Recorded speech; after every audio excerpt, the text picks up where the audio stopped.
Yo, what's up, everybody? Welcome back. I am Brian Lee Durfee, author of The Forgetting Moon and The Blackest Heart, both books published by Simon & Schuster's Saga Press.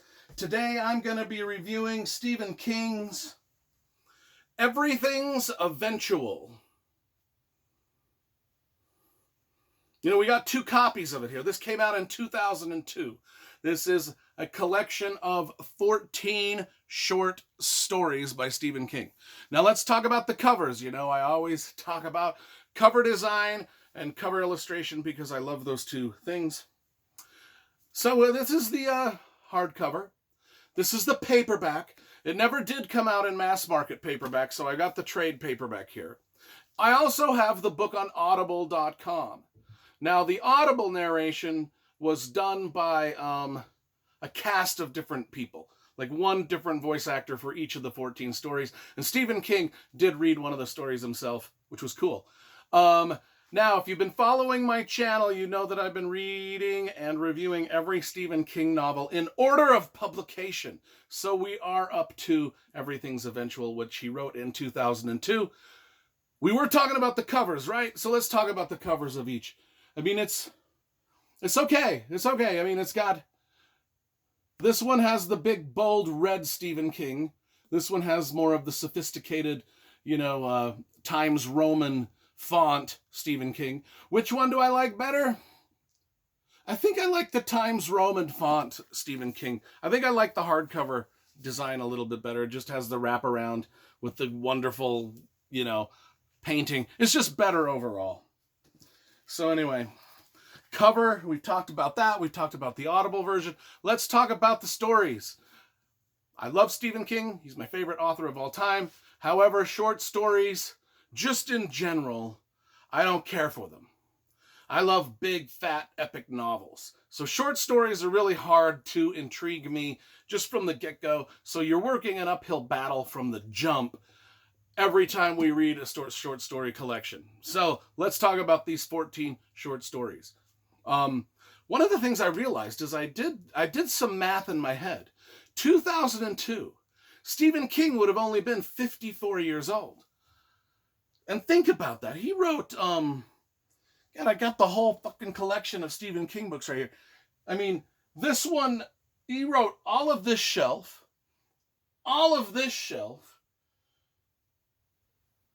before he was 54 years old.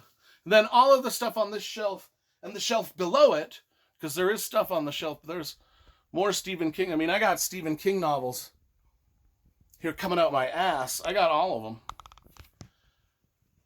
I mean, he's written a shit ton of books. And most 2/3 of them before he was 54. Anyway, let's talk about the short stories. The first one is called Autopsy Room number 4. That is a classic King horror thriller story. I liked that one. You know, that whole idea of you're scared stiff, or, because what it is about a guy who is alive. He's still alive and he can think. And he realizes he's on an autopsy table and they're about to do an autopsy on his body, thinking that he's dead. Well, that would be horrible. Not only that, but there's some of my favorite, watch out for the Peruvian boom slang. Some of my favorite Stephen King witticisms in that. And I won't spoil that for you, but I just loved it. I liked the opening story. It was great. Now, if you read the foreword to this, Stephen King they actually didn't plan which stories would be in order. They just put all the numbers in a hat and drew them out. So there was no planned order for this. However, Autopsy Room number 4 was a great one to start with. The Man in the Black Suit. That's your typical story of a guy doing a deal with the devil. It was just kind of like, for me. The third one was All That You Love Will Be Carried Away. That was a bit about bathroom stall graffiti and what stories might be behind some bathroom stall graffiti. A little bit of a clever concept, but again, another story that I just kind of like daydreamed my way through that one. Book number 4, The Death of Jack Hamilton. It's kind of like an old-timey Bonnie and Clyde-esque adventure story, loosely based on the John Dillinger story. That it's more of an old-timey historical set piece short story for Stephen King with some Bonnie and Clyde type gangsta stuff going on. The 5th story in The Death Room, that's a bloody it's about God, where was it set at? In South American jail cell. It's kind of like an interrogation. It's an interrogation room in a South American jail cell, and it's like a hellscape. It's like if you don't want to be interrogated by these people in the South American jail. That's all I'm going to tell you. I mean, it's another classic bloody Stephen King type horror story. The Little Sisters of Illyria, that is a Dark Tower Western story. That is a short story set in his Dark Tower universe. It is a short story that he did for Tor Books, and the big, massive... Back in the day, Robert Silverberg put together a short story book called Legends, where he had all of the big fantasy novel legends contribute a short story to his omnibus. And I think Tad Williams and George Martin and Robert Jordan and Diana Gabaldon and Robin Hobb and Stephen King, pretty much, I think this came out in about the year 1998. I think is when that omnibus came out. But like Raymond Feist and all of the great, big, huge fantasy writers at the time contributed a short story to the Robert Silverberg anthology, and it was called Legends. Many of you probably have it, but Stephen King contributed a story. The Little Sisters of Illyria, it's a Dark Tower spin-off story. And then we've got Everything's Eventual, which is the story in the book that lends itself to and it's what it is. Everything's eventual. You dream something up, it'll eventually happen. That's kind of the gist of the story, and things go haywire from there. Let's see what else was in it. Number 8 was LT's Theory of Pets. I really did like LT's Theory of Pets. This is Stephen King's favorite story in the book. If you read the foreword to every story, he said, this is my favorite of this book, LT's Theory of Pets. If you've had cats or dogs, you're going to love this story. It's kind of like how pets make for terrible pet gifts. Like if you give a pet to someone as a gift, you're really like narcissistically giving them a shit ton of responsibility for a gift. And that's kind of what this is about. It's about a really cool Siamese cat.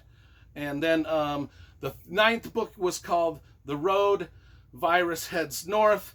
It's about a painting. It's kind of like about a painting of a vampire in a muscle car. It's based off of a painting that Stephen King actually had hanging above his desk for a little bit, of a vampire in a muscle car. He finally wrote a story about it. And hey, who doesn't like vampires in muscle cars? That was a decent story. Lunch at Gotham Cafe was story number 10. It's another one based off of a real thing that happened in Stephen King's life. He was walking down New York City. He looked inside of a cafe, and he was going to go eat there, but he saw that there was this couple arguing with the maitre d'.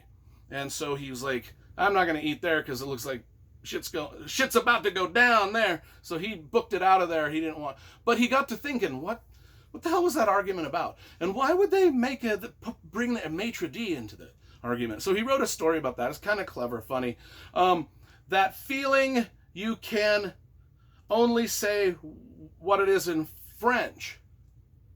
That's the title of the story. That feeling, what it is, you can only say in French. That was kind of like a Groundhog Day, like... I didn't really get into that one. The number 12 story was 1408. Probably the best story in the group, I think. It's a classic Stephen King story about a haunted hotel room. And you can already guess the hotel room is 1408. And you probably saw the movie. It was a good movie. And it's a great, great, great classic Stephen King story. I think it's the best one in the book. Maybe the Autopsy Room #4 and the one about the Lieutenant's cat theory one. Anyway, Riding the Bullet, that was the first ever ebook Stephen King ever did back in the late 90s when ebooks were just kind of a thought in people's heads. He decided to put one out called Riding the Bullet.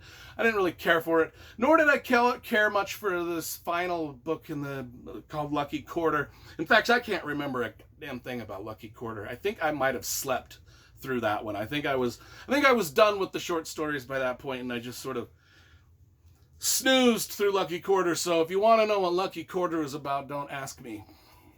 Anyway, so overall, as you can tell, I love Stephen King. I was one of his biggest fans. Got all of his stuff. The short story collections, though, I collect them and I read them and I love some of them, but I'll be honest, short stories just ain't my thing. And so I'm going to give this a 7.0 out of 10. I think it's, 70%. Pretty fucking good. I mean, I think I might have liked some of his earlier short story collections like Night Shift and, what was one of the other ones? Different Seasons. A lot of those things I think I liked a little better than this. But we'll give this a 7.0 out of 10. Because, it's Stephen King, and Stephen King is my mainest man.